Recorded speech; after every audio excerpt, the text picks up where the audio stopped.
Hello again and welcome to Cal's Corner, episode 7 already. I can't believe it's been going that quickly. And today we want to welcome in teacher, coach, entrepreneur, Wow. Phil Quinlan.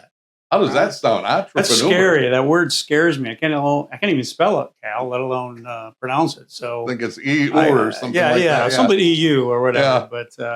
Yeah. But we're constantly thriving and trying to recreate ourselves. So I'd love to talk about that a little later. Yep, that is correct. So welcome again. Thank you, Phil. Thank you, Billy Mann from KLLB Media right here in Whitehall, making your creations, making your videos, making your family just come to life. We also want to thank Bill's Golden Cards and Collectibles, Bill Welch, right here on Colby Road, right in the middle of downtown, somewhat downtown Whitehall. So make sure you stop in. If you had some old cards, you would love to see them. It might be worth a little bit of money, like a Honus Wagner 206. I think it is. It's worth like millions and millions. Yeah, I got a couple of those on the basement. Yeah. I think I do. Yeah. I think you better put them in a safe. And also a quick shout out, quick plug for White Lake Men's Ministries that meets on the first Saturday of every month. That's Mylan's Waterfront Grill, and right here in Whitehall, kind of in behind Bell's Furniture. So 7 to 8 a.m. Just a group of guys get together and listen to a testimony, a story, redemption story. So if you're interested in that, get a hold of me at some time. Would love to tell you more about it. But today I want to welcome in once again longtime friend, teacher, coach, Phil Quinlan. And Phil, thank you for being here. Well, it's an honor, my friend. Cal's Corner is there's so much depth. You say episode 7. I thought I would be maybe episode 221 down the road. I know I wasn't your first choice, episode 1, but no, we kid around about that. But Cal, I just want to shout out to Billy as well. Just seeing a lot of the work that he does here and his passion. And then Bill, the owner here, Welch, great conversation to meet great people. Mm-hmm. So I'm real proud of you too as a friend. I'm going to talk about that today. I thought we had this chat more about you and then me. Yeah, we will. Okay, we will. Right, okay. But just really blessed the light you are. Yeah, thank you. I really appreciate that. So yeah, thank you very much. So let's get right to it because this hour is going to go fast. Yes, and I forgot to tell you, when you see Billy doing this, that means there's 10 minutes left, and you're going to be surprised how fast it goes. It goes fast. I'm sure it does. So let's get right after this. I want to hear about the early years of Phil Quinlan. You know, it's interesting, Cal, that you asked that question, and also just the idea of like you gave me a call and said, "Hey, come on the podcast." I've been a huge Cal Van Single fan for over 20 plus years. But I'd be remiss if I didn't share a few things. Okay. You want to get me to light up. You want me to light and just feel just excited. If I talk about Hillary, Haley, Hannah, and my wife, Donna, I think when I watch your podcast and I see these Hall of Famers, yourself included, they always go back to the foundation of their faith and their family. Mm-hmm. And I want to share a little story insight with you. And I know you're going to you say, what's he doing with this? Yeah. It's 2 months ago, almost to the day, I had a pivotal moment in my life. My middle daughter, Haley, who you may remember, we met over 20 years ago, was playing AYBT basketball. Mm-hmm. She married Matt Gillespie in a beautiful venue down in Florida. And I want to share the story with you a little bit because it really speaks to what I'm about to share here with you today. Okay. Not any curveballs, Cal, but as we're preparing for this beautiful setting in St. Augustine, Florida, the father of the bride speech, you probably, I don't know if you had to do that, right? No, I didn't. You have 2 daughters. No. Well, Dad, I got a lot of insight from my daughter. Say, Dad, don't cry. Try to be emotionless because I'm a real sensitive guy like you, right? Mm-hmm. But I want to share with your viewers something that's speaking to my heart the most is I remember standing and preparing for this speech, and I had my cards all lined up, a teacher and me, right? The organizational coach and teacher. And I remember looking at my daughter and her husband, and I was just so overtaken by the joy and the love of those two. And I put my card in my pocket. And I just said, no more script, speak from the heart. You wonder, why is he sharing a story with me today? But I opened up with this, and this is why. And I wanted a little humor, and it's not much of humor, but I told Haley and Matt, I says, there's times I feel like being a father of 4 beautiful women and just being their dad, there's times I feel like a backup quarterback in the NFL. Okay. Yeah. Number one, I'm just happy to be on the team. Yep. Number 2, I'm not the star, that's for sure. Mm-hmm. Number 3, I make people nervous when I come in. So, Cal, I want to make you a little nervous. So, sorry about that long journey. About the reason I want to share this with your listeners is, I want to have a conversation. I want to talk a little bit about why you chose me here and some impacts of people that I've met along the way. But I want the people to know the salt of the earth man you are, and not going to put. I love doing this stuff. I like being Cal Van Single. So you are the salt of the earth. I've witnessed you for 20 years. A guy pulled up a chair next to me at Mason County Central Gymnasium in the southwest corner of the gym, if I'm correct. And he pulled up a chair and said, "My name is Cal Van Single. What's your name?" You've been doing that for your whole lifetime, haven't you? Mm-hmm. And you and I were both coaches, right? Yep. We're coaching our youth basketballs this summer. You remember that moment? Very well. Do you? Mm-hmm. Because you had it. I had it. What did I have? What's it? Yeah, what's it? It is something that not a lot of people have. It is something that's that drive to be better, to be great, to inspire people. It's another word for it's moxie. You had moxie. Wow. You had it, and I could recognize it early. And when I first started meeting you and watching you coach, how you related to people, you had it, and I wanted to sit down by you. Wow. And one thing, if you look at a lot of the guys who have been on here, you know, and people who are coming, the bulk of them have it. They do. You know, the Danny Roans, the Pat Collins, the Dan Beckmans, and I could go with Steve Kelly from Wood Radio. Yeah. You know, I could go on and on. Mitch Roberts, a military guy. You know, John Russell, my broadcast partner. John, you love know, him. But you know, the bulk of those guys have it. They're successful. They're leaders. They're driven. They're focused. And if you have one of those guys in your corner, you know, it's fun to be around that. But why am I talking? See, I got him. I did it. I love it. Yeah. This is it. Okay. All right. No, this is good. No, this is important. Yeah. I think it's important today because, you know, whether we want to, you know, make people nervous doing something different than your normal, that's kind of, Cal, in all honesty, that's been my mantra, just trying to go fight the status quo in education and coaching, do the things that you know that is right, be the light of the Lord, Matthew 5:16, right? Yeah. And that's what we're called to do. And to be around people like you. And I think one of the things that you just shared, and it was awesome to hear him talk, right? I love it. So that's what no, not so much talk, because your soul's intact. And I just want to open up and share with your listeners how much joy you bring, not only West Michigan, but the world and the country that you have. This is the same guy. I want to tell everybody this little story. This is the same gentleman. My brother, Sean, I have amazing siblings, my sisters, my brothers, and all. He was doing some special things in Des Moines North High School. You remember that? Oh, very remember well. that? Yeah. You know, and here's Cal in the midst of, here's a Hall of Fame broadcaster, right? Aside from a speech impediment as a child. Yeah. Come on now. My business is elevating your story, Sherpa Leadership Group. And we'll talk about that later. Yeah. But someone who overcomes that and becomes a Hall of Fame broadcaster in West Michigan. Wow. Thank you. I'm proud of you. Thank you. But to see what makes me more proud of you is the fact that you got in your car, your truck, load up the back of your truck, loads. I don't have to tell. I mean, I'm going to tell everybody right here. I don't know how many. I didn't know a guy had that many coolers. Loaded up with all the produce and vegetables that he could on his farm. He drives 600 miles. He comes to North High School, which is an amazing school, isn't it? North High School in Des Moines, Iowa. People say, well, why Des Moines, Iowa? What was it? This high school had 12 different languages, 20 plus different ethnicities. Yeah.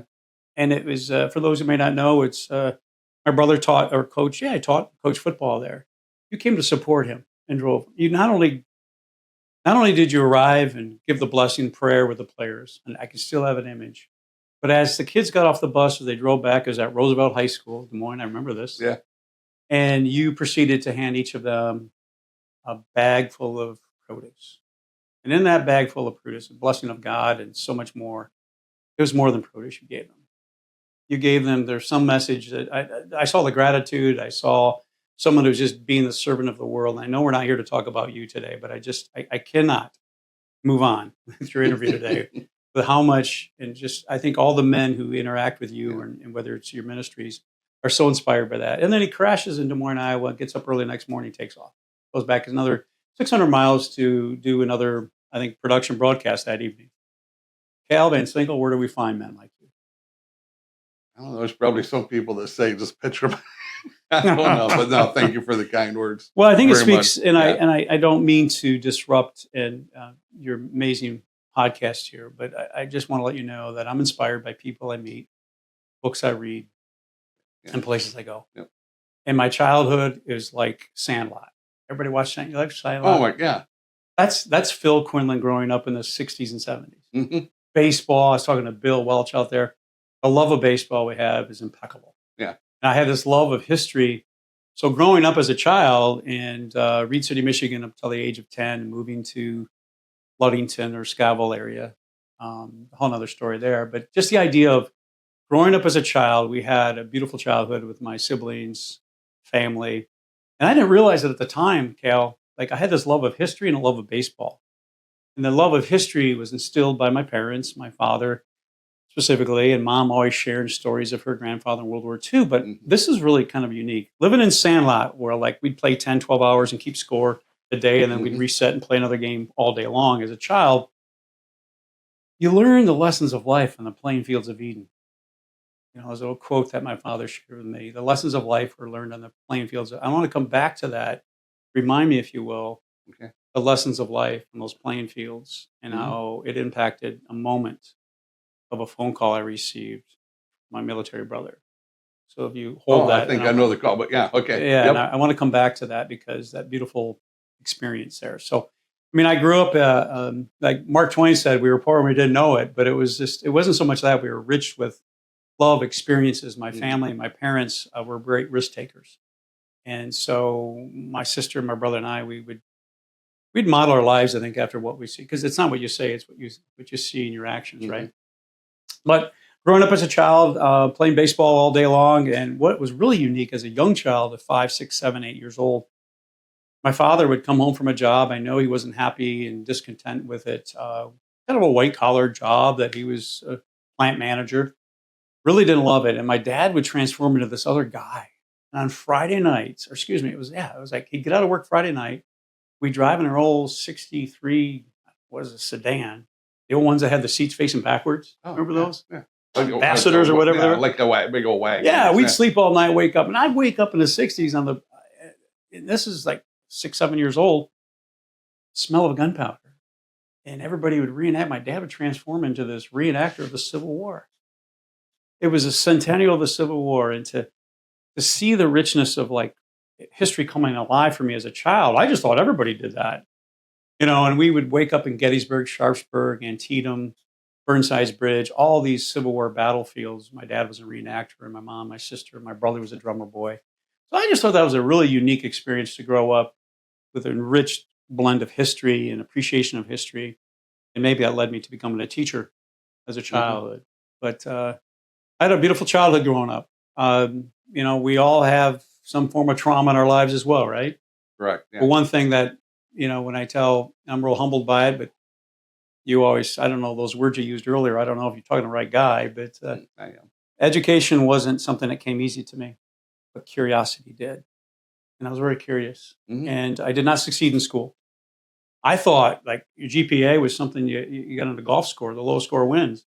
I thought a 196 GPA. Yeah. I figured a 196 GPA at high school cumulative average was not going to get me to the University of Notre Dame. So anyway, Probably not. no. Yeah. With But the I'm father, with you. I don't know if mine was that high. Yeah. Yeah. I wasn't good at school, Yeah, I mean, but I was constantly curious. And my pathway as a 35 years in education, I think, came from those experiences of struggles in learning, unable to really read, going into these. I remember sometimes going into these dark rooms, they seemed darkness in my early elementary, and just like trying to read in those. Remember those old SRA kits? Do you remember those? You pull out the certain colors, and it was always like it was like a certain color for those in early elementary. And if you got fuchsia or pink, you were really excelling at reading. I was just stuck in white, low, good. You know, I was like, what's going on here? And I was just trying to get myself through this. And I knew I struggled with learning and reading early on. And so those struggles, I think, I just stacked upon, and I'll talk about that later, just how intellectual curiosity was really my superpower and just being curious through life. But so you want to talk about high school, or do you want to move on to college? What do you want to talk about? I don't want to talk about me. I want to talk about the people I met. That's what I want to talk Well, about. let's. But we got to talk about you. Yeah, It's your podcast. sure. We got you. No. So how did you get into college? You have what, 1.69? Was that Yeah, it? 196 GPA. I think my brother and I 196. always teased. I don't think our cumulative GPA. My brother Sean, who we can talk about later if you want. We said we wouldn't even make a 4-point. I guess it's two of us, but school wasn't. It's and I could talk about that. I think I became a teacher, an educator, coach at all levels. I think and this is sad to say, inspired by those negative experiences of Okay. what I saw in education, what education should be. And now, like you, starting my own little podcast with a great man, just talking about what educational should be. Yeah. And but I guess high school. I want to share something that I maybe most of your listeners don't hear, or maybe most of the coaches. I remember the moment as a junior in high school. I love baseball and football, so I was a quarterback, punter, football. West Michigan Conference, Michigan County Central wasn't a powerhouse football team, but we had some incredible moments. I played baseball in high school. I guess they made a mistake when they did all the voting. I was all conference third base. They thought, "You sure you got the right guy?" So had a played. We love a baseball. I think that was in Mason County Central or in Ludington area. When you were done with it, I love baseball. I want to continue to play, but college wasn't on the radar. We had a local community college. I'll get into that later. But fast pitch softball, which I'd love to talk about later. Fast pitch softball was king in Mason County. And even some of my friends in Oceana County came up and played, and we'll talk about some of those names you may have heard about. Okay. But high school, did not have a great experience in school, and I don't blame anybody but myself. It was choices I made. I was surrounded by great educators. My grandmother Alice was an amazing educator who they sent me away to summer school because, hey, let's help Phil read better. But it really wasn't that. It was building confidence and the patience of my mom and my grandmother. I don't want to talk too much about that because it's really emotional to me. Yeah. Just the patience, and that's what I learned that from how reading became. In this case, my grandmother would take me through some strategies about looking at the written word and asking great questions, and I just said this wonderment started to build and develop as a young kid. Early on through middle school and high school, and I will attribute a lot of that to her and also my parents as well. But I navigated through high school, not a real successful student by any measure. Would not make the Hall of Fame in education, high school education, but I think the resiliency, the foundation, I started to develop as let's just admit it to men. Your men's ministry. Men don't talk about some of the things that are really, I think, true to the core, and that is our purpose and our mission and distractions and all those things. And I had a very, I don't want to say shameful, but there was not some good years. And I do know later that the most difficult time for young men at age 16 to 24, the highest suicide rate in the country and the world. Young men today. And so I think that coupled with experiencing a lot of those hardships myself, I know, not I think, really established the foundation for who I am today and who all of us are. And men don't talk about those things, do we? And we need to be more. And, and I'll get to that. Well, I'm not going to get to it later. I'm just going to share what I didn't know at the time was that metacognition, thinking about my thinking all the time, that intellectual curiosity, trying to build that. I wasn't successful in school, but I was starting to understand that my thirst for knowledge was impeccable. Like I want to know more. And I think the older I get, the closer I get to truth. And I just find out there's so much more I don't know. And I think that's where I love watching Cal's Corner because you ask great questions and just, woof, I love that as well. Yeah. That's why I want to make you uncomfortable today. No, I was just kidding. So, no, not in a bad way, but I love you as a man. I love what you represent. And my high school experience was, in essence, not a very positive experience. And as no one else but myself, to blame for that. But struggles we have as young men, I think that helped me become more understanding as a successful educator, humbled by some of, recognition of that. But I think that is the foundation that it took me a while to be proud of that.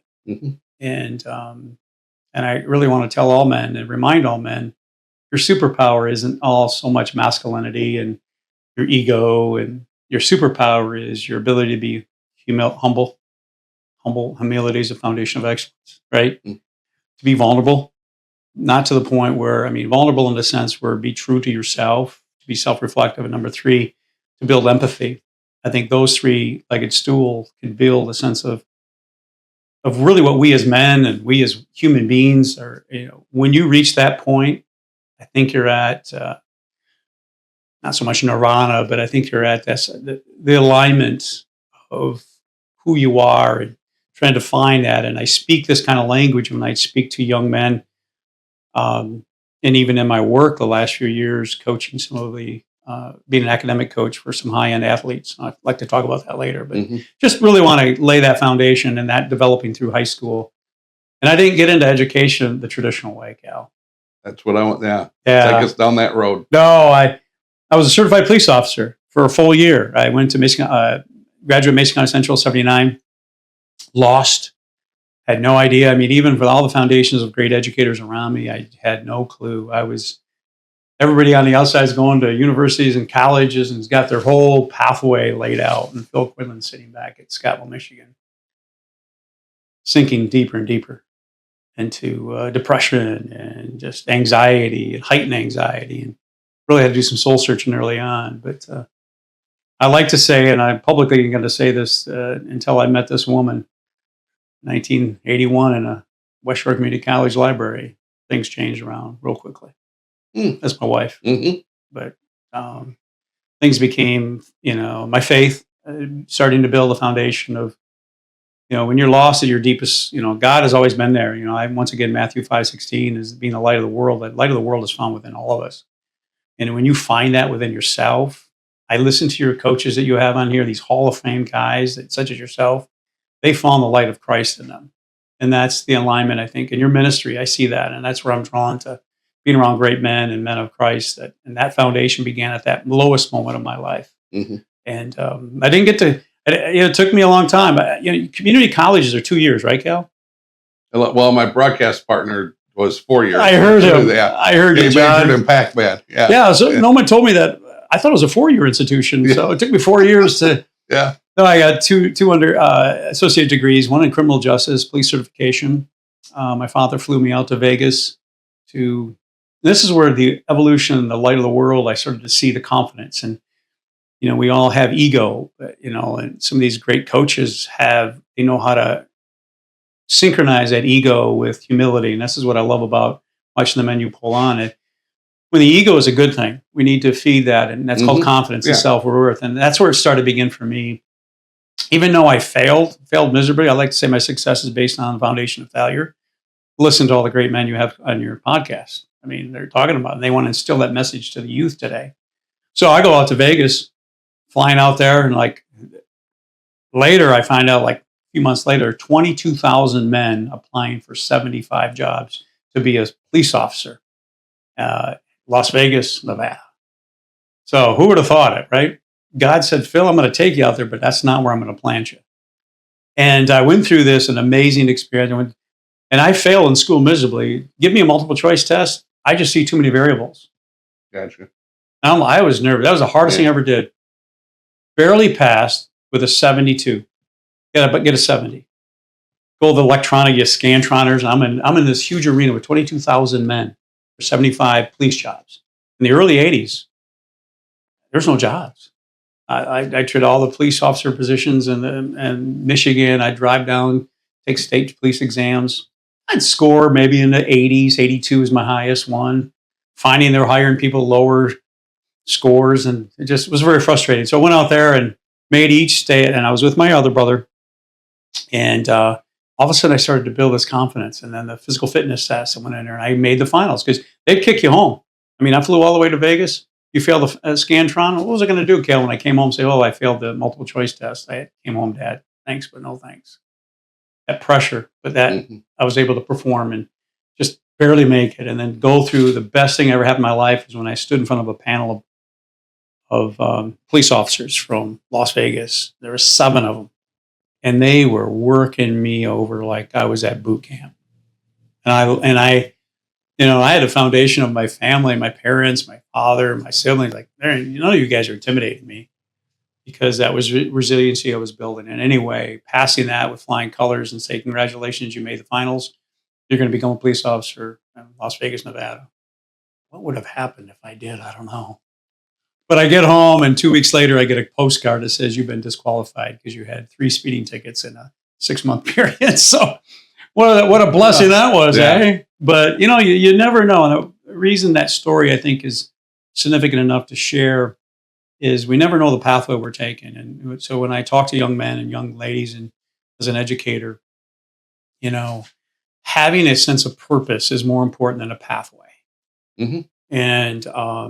And really sustainable, and I started to develop this philosophy, like it was a 1% gains each day is going to accumulate over time. It's going to create this stackable habits. And I started to see the importance of habits and started to read books like Tony Robbins in the 80s. And, all of a sudden, the book was thicker than, I can't read all that. But all of a sudden I found myself immersed in that intellectual curiosity. So starting to develop, and what I look back at that is it's giving hopefully hope to all young men or all young women today is don't let the worldly ways define your purpose in life. Mm-hmm. And through failure, you can build a sense of resiliency that can accomplish things that you never thought possible. Yeah. And so, how did you get moved from police work into classroom? Yeah, how does that happen, right? How did that happen? What happens with failure? It was I was working security undercover in Grand Rapids and Mount Pleasant, but really housed out of Ludington area, and shoplifting, theft, internal theft. That was my job. Making $3.25 an hour, and just got married. Didn't see a career in that, right? And it was just nothing like, it wasn't like God spoke to me and said, son, you need to change. But it was a moment I came home. I remember the date. I remember January 21st, 1986. I came home and told my wife, I said, I want to become a teacher. She didn't even flinch. Okay, let's go. It was on a Thursday. I remember this. I came home on a Wednesday, drove down to Grand Valley State because it was the closest college. Okay, where do we go? Grand Valley. My grandmother lives in Grand Rapids. I could stay there. So I drove down, and we enrolled. Those days, nothing was online. It's like you had to go from this big in Grand Valley's big gymnasium and just table to table. I don't know what I want. My name is Quinlan. I'm here to go to college, and I don't know where to start. But what classes do I need? And she'd walk with me and walk. Oh, that class is closed. You can't have that, sir. And I want to be a teacher. What do I got to get? I didn't even have a meeting with a counselor. So it was that moment that my wife said, let's go do it. And that journey of 2 years of getting my teaching certificate. And I got to tell you a story that happened later at the end of my career that remind me to bring that back. But finally did it. My most proudest moment was graduation. And with the help of my wife, I drove back and forth, stayed with my grandmother overnight at times, worked midnight shifts. All those trials and tribulations and challenges are the foundation of greatness. Not that I'm great or anything, but just build your future. And there's a lot of sacrifice. Mm-hmm. A lot. In those days, there was no online learning. It was, you had to be in person. Yeah. And with faith and hope and a belief in self and building that, I think what I started to see myself is building into the man that I'm designed to be, right? Mm-hmm. That we're designed to be. And whether that light of the world looks like, all I knew is I wanted to inspire the next generation. I wanted to be a light for others because of my journey inspired me. And what I saw around me, my siblings are amazing human beings. My sisters, my brothers, my closest confidants, aside from my immediate family, my wife and children, and just being around that just inspired me. So got 1986 graduate and 88, and had my first child, Hillary. Graduated, bought a house, had no money, and just like trying to live the American dream. And we just hunkered down. My wife was working full time as an educator. Couldn't have not have done it without her, not at all. And seeing her and the joy that she had going as being an educator, and then Cal, as I go through my career, raising children, 3 beautiful daughters as an educator. You think about spending quality time with kids. What a blessed man I am. And so. And I love to talk about my career and how that began too, but more on that later. Tell me about your wife and your 3 daughters. Oh, I said, you want me to glow and light up about that? I do. They're Absolutely. my raison d'etre. They're, you never forget the birth of your child, the greatest day. And, people can say, I've been in state finals basketball games as a coach for Mason County Central. I've been, experienced some highs, been honored at the state, national, and local level as a teacher. Nothing pales in comparison to the birth of your child. Mm-hmm. Nothing. Hillary, Haley, Hannah, they are my world, and my wife is an amazing woman. I bet my wife in a West Shore Community College library. Mm-hmm. I tease her. She'll probably get mad at me if I say this. I probably shouldn't tell her this, but my first day with my wife was like a racquetball. Let's just go play racquetball. So I'm like, okay, this girl's kind of interesting. I'll go play some racquetball. So I go play racquetball, and I go, I'm going to get out of here. I'm not going to take a shower. Boom, got on clothes. I sat and I waited for a half hour, 45 minutes. I waited an hour. I go, where is she? She beeline just as quick as I did out of there. I go, I thought that was my first date. I go, that was a failure. So, she left? She left. She goes, okay, that was the end of that date. So, no, I tease her about that. It's like, made it for good first impression, didn't I, Cal? Wow. So, I was a beautiful woman who has a wonderful foundation of family. My best friends are my brother-in-laws, the Papist clan. Yeah. Mm-hmm. They have their own story up there. Small town of Free Soil. Look it up sometime. Mm-hmm. Free Soil Sports. Free Soil is a great, tight, committed community. And she comes from a large family, 8 kids. She's the youngest. I'm the middle neglected child, so we hit it off well, I guess. So we got to back up. Okay, I didn't tell my daughters yet, but go ahead. I know we're gonna come right back to your 3 daughters. I have to ask a question because people are wondering, how did you get the second date if she just got out of there that fast on the first one? Well, it wasn't Fabio. I did have a lot more hair, so maybe that was thank goodness. But it's funny. It was resiliency. Like, hey, it's funny. I don't know if my wife's going to like this. I talk about our dating life, but I want to embarrass her a little bit. Go ahead. No, I think it was in those days, we had party line phones. Yeah. Like, remember that day, party lines? Yes. You had a certain ring, you pick it up. Well, that was not for me. That was for them. Yeah. I'd make phone calls to her. I remember just calling her up, and we went to West Shore Community College and see her, and I knew something. She made my stomach turn in a positive way. The butterflies. Doesn't sound good. Made my stomach turn, doesn't it? So you recovered nicely. I recovered nicely, didn't I? I picked that up, bro. That was smooth. No, I just persistence. I think the idea, like I remember calling her numerous times, and she was like, she'd hang up and like, okay, like why'd you call? Like, oh, just to talk. Like she was a woman on a mission. She had things to do, and she's still that way today. Mm-hmm. So maybe I was pursuing her. How's that? And, I understand that. It wasn't my good looks and charm. I think it was just the idea of I think at the end of the day, my heart, my compassion, my love. As men, women, and I'm going to say this now, and I'm going to speak to my daughters and also my wife. And, like I said earlier, when you stand in those moments of sports, where like at a state final basketball game, and you like the moment, nothing else matters about the game. It's your family. I'm a better man because of the women in my life. I'm going to say that again. I'm a better man because of the women in my life. And that is a strength.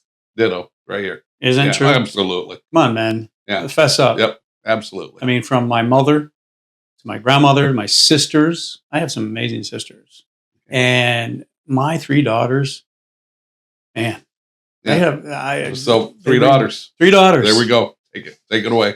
Oh, Hillary, Haley, Hannah. I mean, each of them in their own right are so different. And you thought, you have your first daughter, Hillary, oldest. She lives down in Charleston. My middle daughter, Haley, lives in Atlanta. My youngest daughter lives in Ann Arbor. And that good school. Is it University of Michigan, right?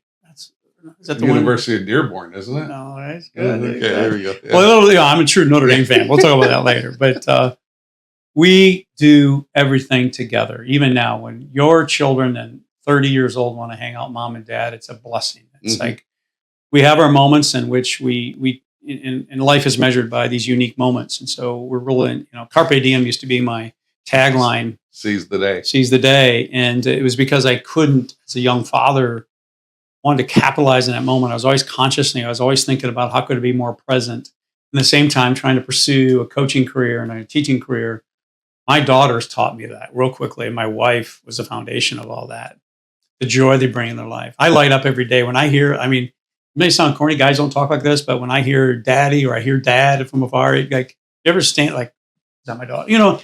There's something about being a father is the greatest position I've ever had in my life. And so Hillary is this beautiful soul who is, like all my daughters, larger than life. And I'm told, like yesterday, I met this great couple, and she goes, "We saw you on Facebook, and your girls are beautiful." I go, "Their souls are intact. They're as beautiful inside. They truly are." Hillary being my oldest, Haley, she's in sales. Haley's, my one daughter, Haley, the one you met, right, through basketball. We shared that, and her love of sport. Her and Hillary and Haley, they went everywhere together with basketball and sport. And then my daughter Hannah, we'll talk about her later, but she's just another unique. So anyway, Haley just recently married to an amazing man, Matt, an amazing family, Irish Catholic family as well. And just to see her happy, she's the girl that wouldn't spend the night at anybody's house, but then all of a sudden she goes the farthest of all my daughters, and she gets a doctorate in physical therapy and did some hard things. I'm going to share with you some coaching challenges. And she was in the midst of all that. And she did some courageous decisions to go to a local district, left a school that I taught in. And she is impeccable strength and inspires me like all my daughters as well.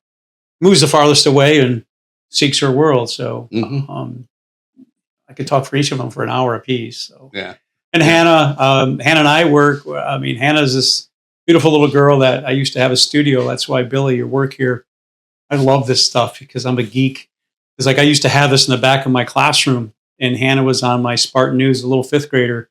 She'd come on, and she was the lead anchor in a middle school. Like, "Hi, I'm Hannah Quinlan, and welcome to the Spartan News, Mason County Central." And she had this bravado, this spirit about her, like all my daughters do, that really, and I'll be like Billy back there. I'm like watching her. My kids, we ran a student-led video production studio back in the 90s when you just had to like cables and camera and a dream, and just watching her develop as her personality was like, she's the one, and takes up broadcasting and communications at Central Michigan, and now works at University of Michigan, Go Blue, and public relations. And she's being the light of the world down there as well, like all my daughters. So you're saying Go Blue, but you're a Notre Dame guy through and through. Yeah, I struggle with that. How's that work? Well, back to family. I mean, I got to tell you something. Like, and we can talk sports here because, right, coaching and all. But, I mean, Notre Dame used to be like a pilgrimage for our family. I mean, I have great reverence for my Catholic roots.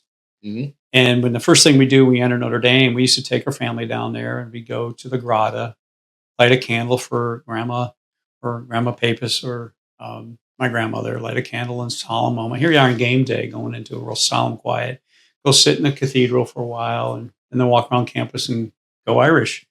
And so my daughter were exposed to that. And then they went to different universities, Central. Like, two of my daughters are Central grads, and one's a University of Michigan grad. So I'm still an Irish fan if they play head to head with Michigan. But since my daughter Haley graduated from Michigan, University of Michigan, and my other daughter works there, and we're season ticket holders at basketball. We do go down there quite often. And what greater time to be a fan of Michigan, right? Like with a football team. So nothing pales in comparison to, we were at the Michigan-Ohio State game. And this, talk about my daughters. I mean, Hillary is like a mini me sometimes. She goes, "Come on, Dad, we're going to go down the 50-yard line and just watch them warm up." We're at the Ohio State-Michigan game this past fall. Most amazing experience in football with all my family and Matthew, my Haley's husband. And we were in the 50-yard line, and all of a sudden we end up staying watching the whole game at the 50-yard line because my daughter, she's such a risk taker. "Let's go down." I'm like, "No, I'm getting nervous. We got to go back." "No, Dad, we're going to stay here." And just experience that whole experience down there with your family. So that's the reason why we do things collectively as a family through U of M experiences. Nice. And to see my daughters all fly out to go to the Rose Bowl to watch that. It's like, you got a dog in a fight, you become more of a fan. And it's not so much sports, because as I get older, this may not be a popular piece on your podcast, but I come less. As I get older, sport has a different place for it than it may have years ago. I think I look at sport with a different lens now. Yeah. I look at character. I look at the things that I wanted to teach as a coach, how important those were in developing of human beings. And that may sound corny, but I don't care if you win a gold medal, but if you have one of character, to me, that's what I look for when I watch an athlete. Gotcha. even today when I go to Yep. games. Mhm. Yeah. You mentioned your siblings some, Yeah. but your brother I know pretty well. Yeah.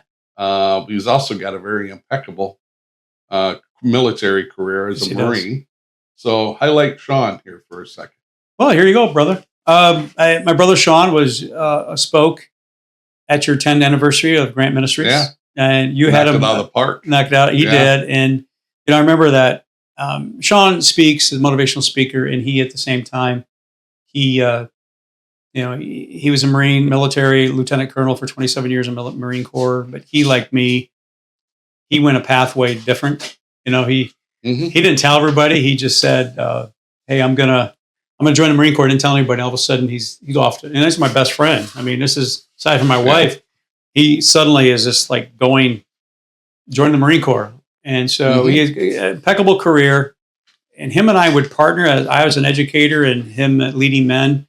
They became pen pals from my classroom. So we built this bond, and there's some amazing stories there. And I don't know, we have enough time to go into those, but the essence of he leads men, and he does it very well. And he now speaks motivational speech, speaks around the country, great opportunities. He's met some great people, but he's a very humble person in his essence. He's very confident, but you have to be. At the same time, he is humble in a sense where I know he spoke at your ministry. I mean, that's an all-star cast. So you got Frank Tanata, which I got a great Frank Tanata story I'd like to share with you. You got Clay Dyer. Clay Dyer. Most inspirational man I've ever met. Amazing. Yeah. I would agree with you. Yeah. And my brother had to follow all that, or he had to be somewhere in there. So Sean goes, "Oh, this is really good. Be around these two great guys." But I know you know Sean very well, and you came out to support Sean, and he appreciates that beyond measure. And I could go on and on about my brother. He's a great friend, great, skilled, gifted person of character and motivation. And we do sharpen each other. I need him as much as he needs me too. And we've had the pleasure of doing some awesome work together. I was able to go to the Department of Education of Iowa, go out there, and my brother's a keynote speaker. And then he had a breakout session, and then I hosted. He brought his big brother along with him, Cal, to facilitate a stage full of very diverse young men at North High School and teaching educators in the state of Iowa about what it takes to be a servant leader. And to be a part of that experience with my brother was amazing too. And at the end, my brother receives the state of Iowa's Teacher of the Year, kind of not teacher of the it was a teacher award given to English as a second language award. So it was just real proud to see him, but he's real humble about it. Like, he didn't even realize that it was. Hey brother, they want you upstage. You got this award. Like, after he spoke, and I'm like, so he's, in that sense, he's real humble. I'm proud of him and his message that he shares with your men. He's a strong man of character and faith as well. Yeah, he truly is. Yeah, and the rest of your siblings. My sister Colleen, she's a warrior as well. She's my inspiration as well. She's my sounding board, accountability partner. She's an entrepreneur. She's got this great spirit. She sees things differently than most people in the business world. She's been in the business aspect, and she's taught me a tremendous amount when I made my transition to that. And she's a light of the world. I mean, she's dealt with her tragedy.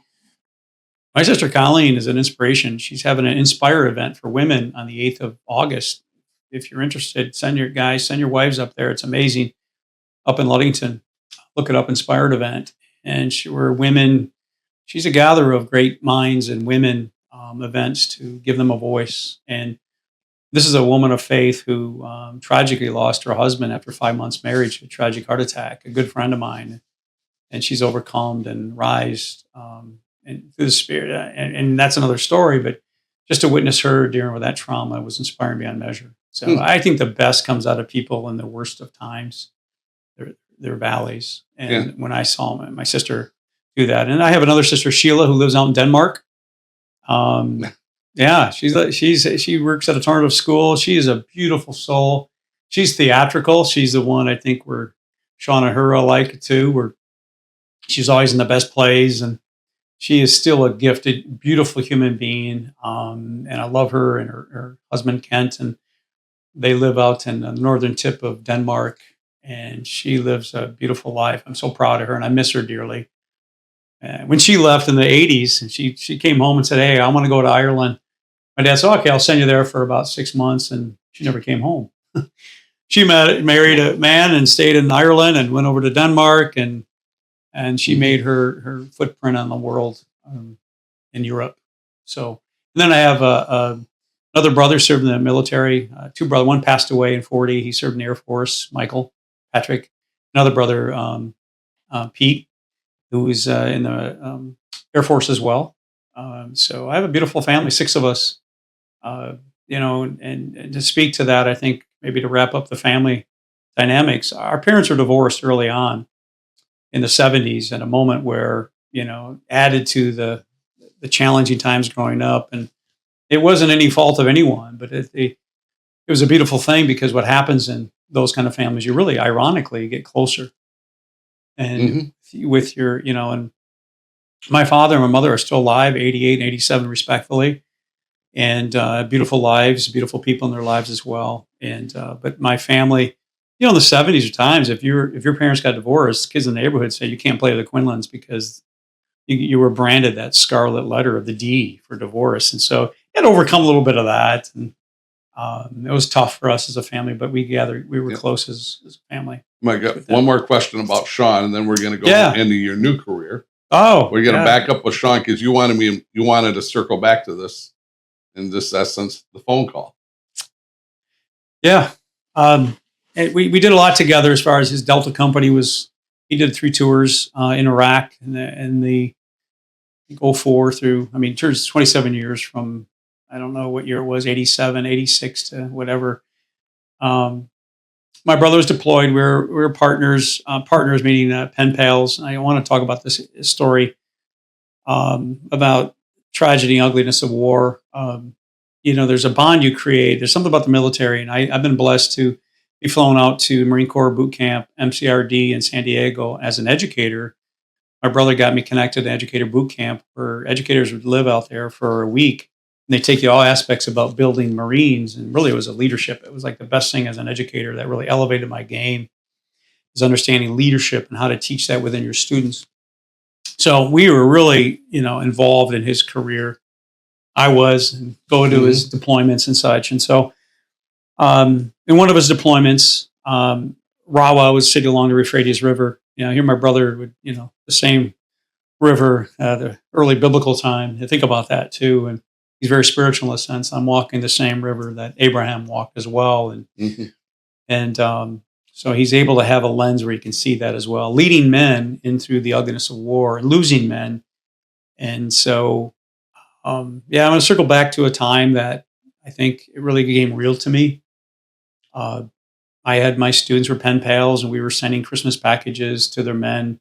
These, packages were delivered for Christmas, and it just created this sense of unity and patriotism. My students about serving a cause greater than yourself, and later being acknowledged at the state of Michigan about that particular piece. But that wasn't important, and that's not why you do it. But it was a phone call I received that really changed my trajectory of my career, my relationship with my brother. Phone call. You ever get that phone call?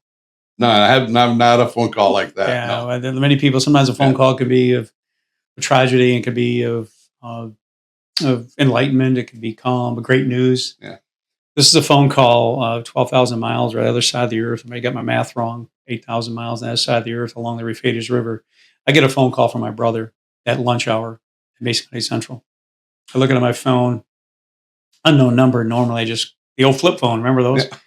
I close. I go, no, take this. Who's calling me at lunch? And pause. My brother calling from a satellite.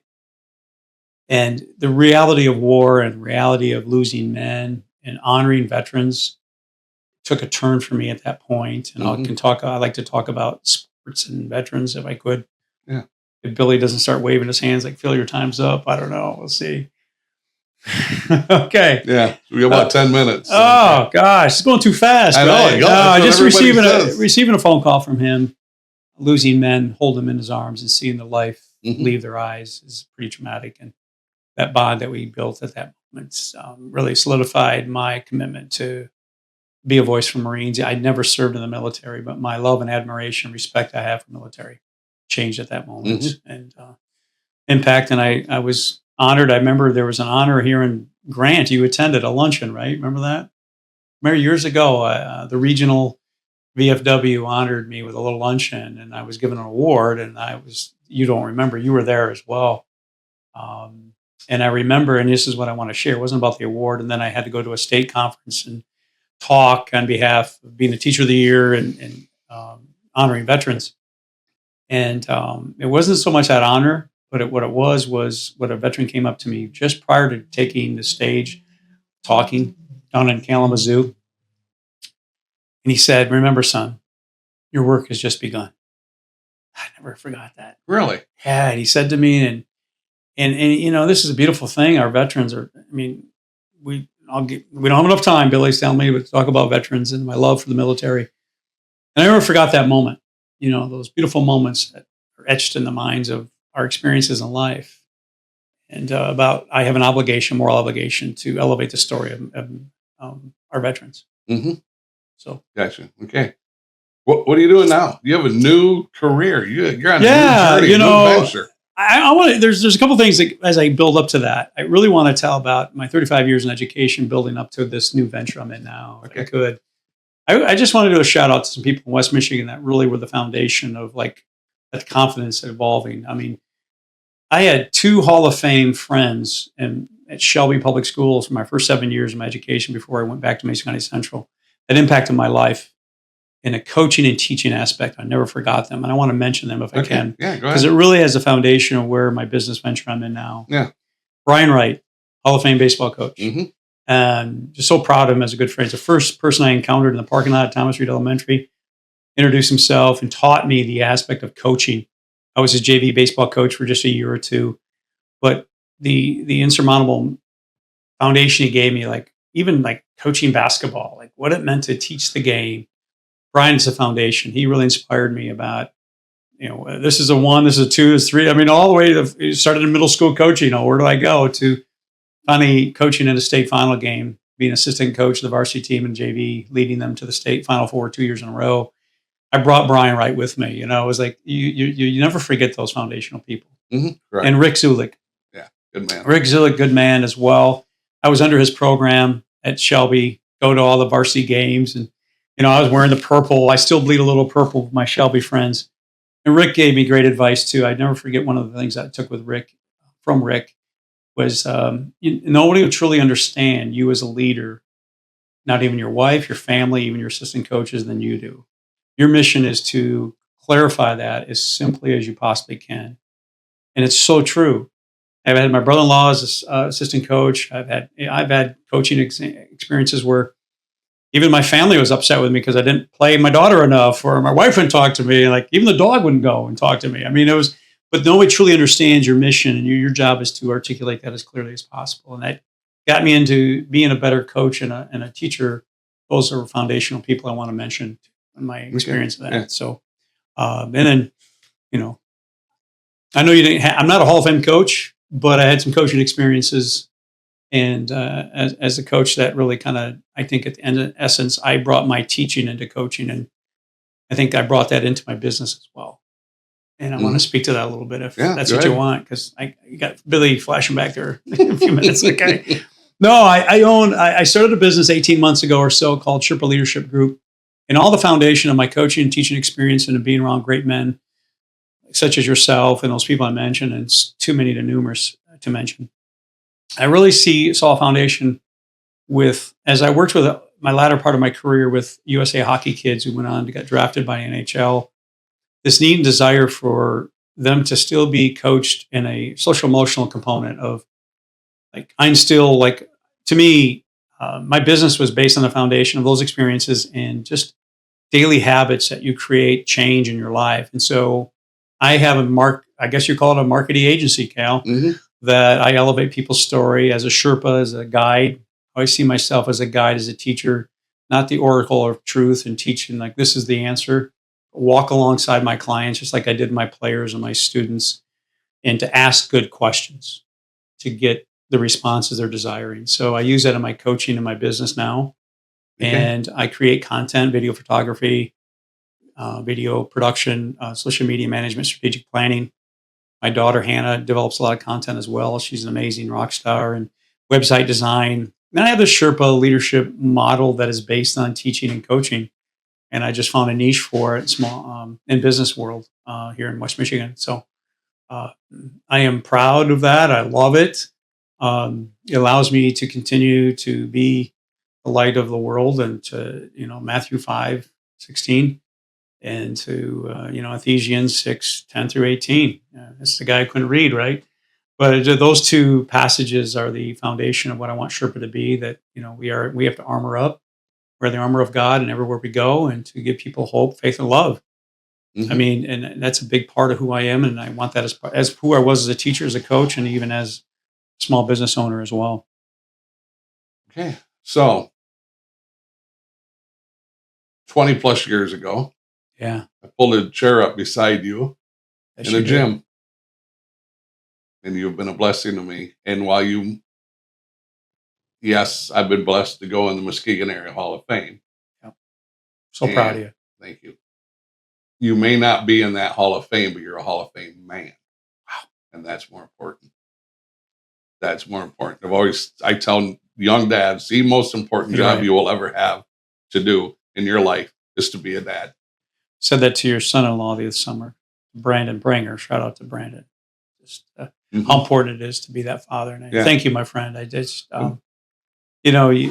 Jack Sugar is one of your closest friends, really inspired me as well. And Jack's got all these awards, national level at all. He says, I want to be in his Hall of Fame. And that just really saw the humility as the foundation of our lives. And I think as men, we need to remind ourselves of that, whatever our mission is. I just spoke on that the other day. I said, I want to be in God's. The only Hall of Fame I want to be in is God's. Amen. And if I can be there, hallelujah. Now, I told you this was going to go fast. And I tell people, and I tell guys, right, Billy, I say, we're going to go for an hour. And they're like, I can't talk for an hour. And Billy, how about a half hour, Billy? Come on, just a little bit. No. We might have an episode 2 in the future. No, there's no need. Not for me, but for you, I want to peel back some more layers. That was good. There's a lot. I think we just kind of scratched the surface on a few things. And if I can add, and I know time is wrapping up here, I think if we go through life with that lens that, that when you encounter individuals, it may sound corny to some people, but everybody's on their own little journey and they're all scratching the surface and we make judgment. I think has allowed me to be more at peace with the people we meet, the place we go, and the books we read, to just really see and take the time to a small encounter you have with people, whether it's in your business or your school or your coaching. Don't ever take that for granted. Don't ever take that for granted. The small little things that you say that come out of your mouth are huge dividends. They impacted my life negatively, and they have impacted my life in a positive way. Mm-hmm. That's a great reminder to all of us. Yep. And that's a great way to end this. Great words right there. Great words of wisdom once again by Phil Quinlan. Well, thank you, my friend. Yeah. Continue to bless this world with your light. I really do that, not only with your ministries, but in everywhere you go. And to all the men you have on here, it's an honor to be a part of this beautiful message that you're trying to be the light of the world. You're not trying. You are the light of the world. Continue to do that, my friend. Yeah. And actually, the next guest is a woman. Chris Stark, right here from Montague. She's coming to share her story, her journey. I love it. What did I tell you about men? We are the men we are today because of the women in our lives. That's true. So true. Another nugget. I love the fact that you're doing it, because I was going to challenge you to bring on more your women to your ministries. I've already been challenged. And Chris Stark accepted the challenge. So how about that? So once again, once again, thank you for joining in, listening, and watching this video. Can't do this without Billy Mann at KLLB Media. Thank you, Billy.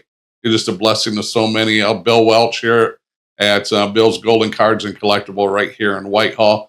And also a quick shout out to White Lake Men's Ministries. If you got any questions on that, it's a non-denominational men's ministry on the first Saturday of every month from 7 to 8. If you'd like more information, get a hold of me. So once again, Phil Quinlan, thanks for knocking it out of the park. Agape, my friend. Agape. Seize the day. Yeah. So thank you. Take care. God bless. See you soon.